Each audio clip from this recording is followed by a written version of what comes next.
Cristiano Ronaldo was lying on an operating table with a laser burning away parts of his heart tissue before the world ever learned his name. Imagine the terrifying reality of a 15-year-old boy, away from his family, facing a silent biological defect that threatened to end his life and his dreams before they even started. We look at this man today as the ultimate physical specimen, a machine of pure muscle and unbreakable discipline, who shattered records and conquered the football world. But the truth is, the story of his greatness is not a story of natural perfection. It is a story of medical survival and a desperate gamble against sudden cardiac arrest. What really happened inside that Lisbon hospital room in the year 2000 remained a closely guarded secret while a young boy fought for his very breath. By looking deep into the hidden medical files and the psychological trauma of his childhood, we uncover a dark, high-stakes narrative that changes everything you think you know about the legendary number 7. If you stay with us until the very end of this investigation, you will discover the exact clinical details of the condition that almost stopped his heart forever, the crushing family tragedy that fueled his obsession with physical perfection, and the secret training methods he used to rebuild his body into an invincible sports empire. Who among us could have predicted that a child marked for failure by poverty and sickness would rewrite human history? To understand how he cheated death to build an immortal legacy, we must go back to the absolute beginning, to a place where hope was a luxury no one could afford, right here on Inspired Stories. To truly understand the relentless drive of the boy on that operating table, we must journey back to the dark, rain-soaked streets of Funchal, the capital of the isolated Portuguese island of Madeira. Long before the multi-million-dollar contracts and the global adoration, there was only the crushing, systemic poverty of Quinta do Falcao, a neighborhood where despair was woven into the very fabric of daily life. Cristiano Ronaldo was born here on February 5, 1985, into a world that did not want him. He was the fourth and unplanned child of Maria Dolores dos Santos Aveiro and José Dinas Aveiro. The family financial situation was so dire, their tin-roofed, three-room shack so unstable, that his mother actively sought to terminate her pregnancy. She drank warm beer and ran until her body collapsed from exhaustion, desperate to miscarry because another mouth to feed felt like a death sentence for the entire household. But fate intervened when a local doctor refused to perform the procedure, forcing Dolores to carry the child to term. The man who would go on to build an unmatched athletic empire began his existence as a child who narrowly escaped eradication by the sheer stubbornness of destiny. The home environment was not a sanctuary, but a battleground dominated by the slow, painful dissolution of his father. José Dinas Aveiro was a broken man, a traumatized veteran who had returned from the brutal Portuguese colonial wars in Angola with deep, unhealed psychological scars. Unable to cope with the horrors he witnessed in Africa, Dinas drowned his trauma in cheap, toxic alcohol, transforming from a young veteran into a chronic alcoholic who could rarely hold down a steady job. The financial burden fell squarely on Dolores, who worked exhausting shifts as a cook and a cleaning woman, scraping together pennies just to put stale bread and a few potatoes on the table. There were no Christmas presents in the Aveiro household, no new clothes, and certainly no luxuries. Yet, it was this very same broken father who unwittingly handed Cristiano the key to his salvation.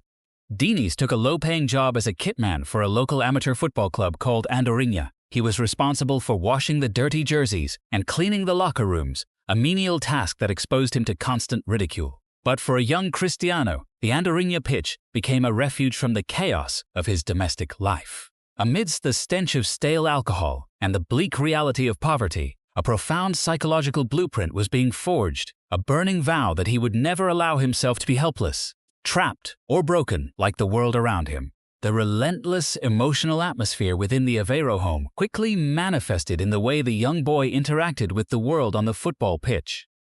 By the age of 8, Cristiano was playing for Andorinha, where his father's presence as the kitman served as both a source of profound pride and intense vulnerability.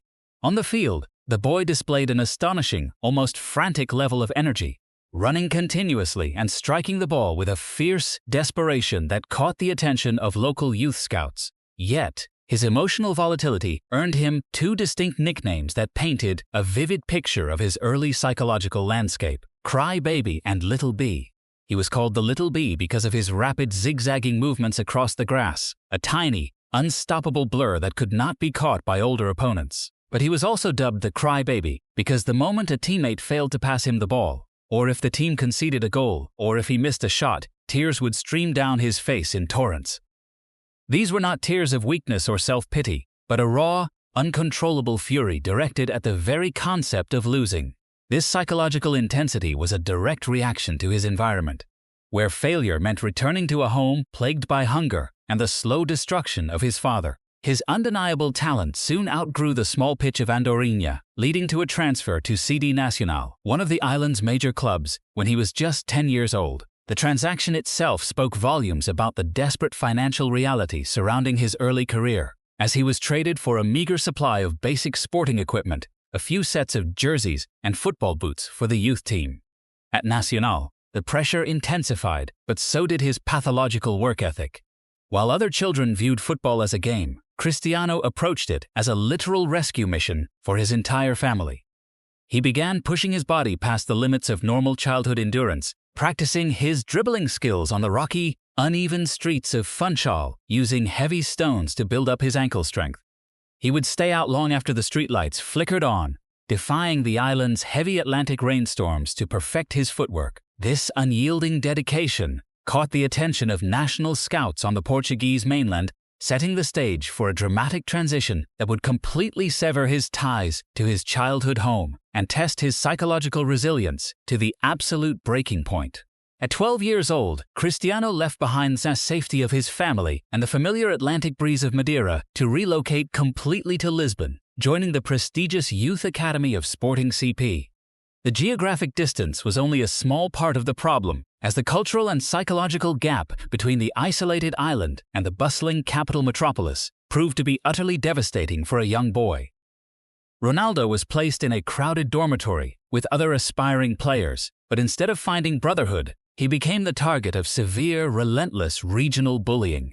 His deep, distinctive Madeiran accent, which sounded strange and foreign to the mainland coaches and players, was mocked on a daily basis. Every time he spoke in team meetings or asked for the ball on the training pitch, his peers would burst into cruel laughter, making him feel like an outcast in his own country. The emotional isolation was so intense that he cried himself to sleep almost every single night, frequently calling his mother to beg her to let him come home. Confessing that the capital felt like a prison designed to crush his spirit. The psychological pressure cooker finally exploded when Cristiano was 14 years old, leading to a structural crisis that could have permanently derailed his entire future. During a routine school session in Lisbon, a teacher openly mocked his accent and family background in front of the entire classroom, unleashing a wave of laughter from his classmates. For a boy who carried the heavy emotional trauma of his father's alcoholism and his mother's daily struggle against starvation, this public humiliation was the absolute breaking point. Refusing to let his dignity be trampled, Cristiano let out a burst of uncontrollable rage, grabbed his heavy wooden classroom chair, and hurled it directly at the teacher. This violent act of defiance resulted in his immediate expulsion from the school, a disciplinary disaster that seemed destined to destroy his career before it could even begin. Yet, this moment of dark rebellion transformed into his ultimate point of no return. His mother traveled to Lisbon to confront the reality of the situation, and together with the club directors, they made a high-stakes executive decision to completely abandon his formal education and focus 100% of his energy on professional football. He was now a boy with no safety net, no backup plan, and absolutely no alternative but to conquer the sport or fall back into the abyss of poverty. Free from the burden of traditional schooling, Cristiano was able to dedicate every waking hour to perfecting his athletic craft, unaware that a silent biological enemy was already developing inside his chest. By the year 2000, at just 15 years old, his physical development was progressing at a staggering rate, but during a routine comprehensive medical screening at the Sporting CP Academy, team doctors noticed a terrifying anomaly. While resting in a state of complete calm, the young boy's heart rate was measured at well over 100 beats per minute, a dangerous clinical condition known as tachycardia. This was not the normal elevated heart rate of a teenager running on a pitch. It was a structural electrical malfunction within the heart tissue itself, meaning that at any given second, without warning, his heart could accelerate into an uncontrollable rhythm, leading to sudden cardiac arrest and instant death on the field. The medical staff immediately recognized the extreme severity of the situation, realizing that this 15-year-old phenomenon was walking a tightrope between elite athletic stardom and a tragic, premature end. The club acted with absolute urgency, contacting Maria Dolores in Madeira to inform her that her youngest son required immediate, high-stakes heart surgery to save his life and preserve his sporting future. For a mother who had already endured a life of poverty and the slow heartbreak of her husband's alcoholism, signing the medical consent forms was an agonizing psychological ordeal. The procedure scheduled was a complex cardiac laser ablation, a highly precise operation where specialists would thread multiple thin catheters through the major arteries in his groin, navigating all the way up into the interior chambers of his heart. Once inside, the surgeons would use a localized laser beam to intentionally burn and scar the specific anomalous pathways that were misfiring and causing the racing rhythm. 1 millimeter of error by the surgical team could permanently damage the heart muscle, ending his career instantly and leaving him incapacitated. Cristiano entered the operating room alone, facing the cold reality of a sterile hospital environment with the same stoic fights he had used to combat the bullies in the streets of Lisbon. As the laser precisely cauterized the malfunctioning tissue, the future of global football hung in absolute balance in that Lisbon operating theater. The procedure was an incredible success, with a medical team successfully neutralizing the rogue electrical signals without causing any structural complications to the surrounding cardiovascular system, showing the supernatural physiological resilience that would later define his entire professional career. Cristiano was discharged from the hospital less than 48 hours after his heart had been operated on.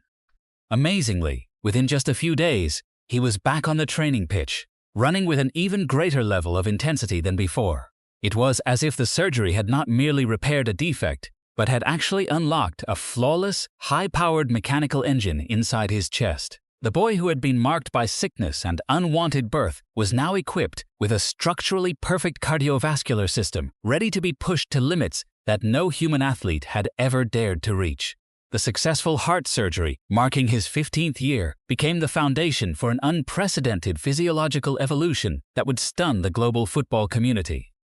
In 2003, a mere 3 years after his operation, the young winger was discovered by Sir Alex Ferguson during a friendly match and signed by Manchester United. When Cristiano arrived in England, he was still a skinny teenager with fragile ankles, but his mind operated with the precise ruthlessness of a military strategist. Realizing that the Premier League was a violent physical battleground, he initiated an extreme body engineering program that shocked his veteran teammates.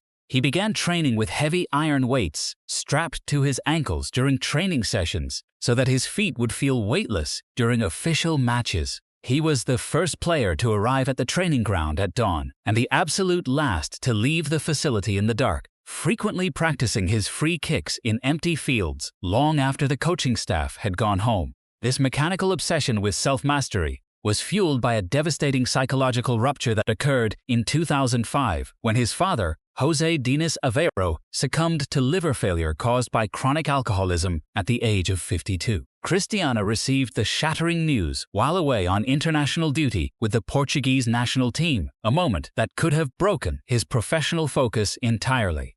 Instead of collapsing into grief, the 20-year-old prodigy channeled the pain into a lifetime vow of absolute physical purity. He swore never to touch a single drop of alcohol, viewing the substance as the toxic executioner that stole his father's future. Furthermore, unlike his contemporaries who covered their bodies in elaborate body art, Ronaldo made a conscious decision to keep his skin entirely uninked. This choice was driven by a deep desire to participate in biannual blood and bone marrow donations, an act of silent philanthropy that required his blood to remain completely free of potential contaminants. The death of his father did not weaken the athlete. It forged an uncompromising aesthetic philosopher who treated his physical body as a sacred, unpolluted temple of high performance. To further elevate his dominance on the pitch, Cristiano began collaborating with elite sports scientists to study the mechanics of human sleep and cognitive processing. He abandoned the traditional 8-hour sleep cycle, replacing it with a specialized polyphasic routine consisting of 5 separate 90-minute sleep cycles distributed throughout the day. This precise scheduling, combined with sleeping in the fetal position on pristine, clean mattresses, allowed his cardiovascular system and muscle fibers to repair at twice the speed of a normal human being. On the field, this hyper-recovery engine manifested as a predictive superpower. Biomechanical studies conducted on his movements revealed that his brain possessed a superior ability to calculate spatial anomalies, allowing him to anticipate the trajectory of a soccer ball, even when the stadium lights were completely blacked out. The fragile boy from Madeira had successfully engineered a biological anomaly, an unbreakable physical fortress driven by a heart that had once been on the verge of sudden failure. This biological transformation reached its absolute structural peak as Cristiano transitioned into a global cultural phenomenon, dominating the stadium fields of Real Madrid, Juventus, and eventually Al Nassr. By the time he crossed the historic milestone of 900 career goals, sports scientists tracking his data confirmed that his physiological age was nearly a decade younger than his chronological age. His relentless pursuit of physical supremacy even altered the economic landscape of major corporations, as seen during a world-famous press conference where he calmly removed 2 bottles of sugary soda from the view of global cameras, replacing them with a simple bottle of water while declaring that people should choose pure hydration. This simple, calculated movement caused a sudden $4 billion drop in the market value of the soft drink giant within a matter of hours, demonstrating the immense, terrifying power of his cultural influence. His home island of Madeira eventually recognized this unprecedented legacy by renaming their international airport the Cristiano Ronaldo International Airport, forever cementing the boy from the tin roof shack into the geographic history of his country. When we analyze this entire journey through a purely objective lens, we realize that his greatness is a masterclass in the absolute conversion of extreme adversity into fuel. If he had not experienced the crushing poverty of Quinta do Falcao, he might never have developed the desperate, primal survival instinct required to outwork every other human being on the planet. If he had not been humiliated by his peers and expelled from school, at 14, he might have maintained a traditional safety net instead of committing his entire existence to the football pitch with no alternative but total victory. And most critically, if he had not undergone that terrifying high-stakes cardiac surgery at 15, humanity would have been completely robbed of one of the greatest athletic icons to ever live. His mother once reflected that without the beautiful game, Cristiano would have likely spent his life as a poor, struggling construction worker on an isolated island. Instead, the heart that was physically flawed and misfiring in a Lisbon hospital room became the very engine that powered a global empire, proving that destiny is not something we receive, but something we violently engineer through absolute willpower. Now that you have witnessed how this immortal machine conquered sickness and poverty to rewrite human history, you cannot stop your journey here. Click on the next video appearing on your screen right now to uncover the dark, hidden truth behind another legendary sports figure who faced the ultimate betrayal from the people he trusted most. Stay connected with us, keep pushing your own boundaries, and we will see you over there on the next investigation.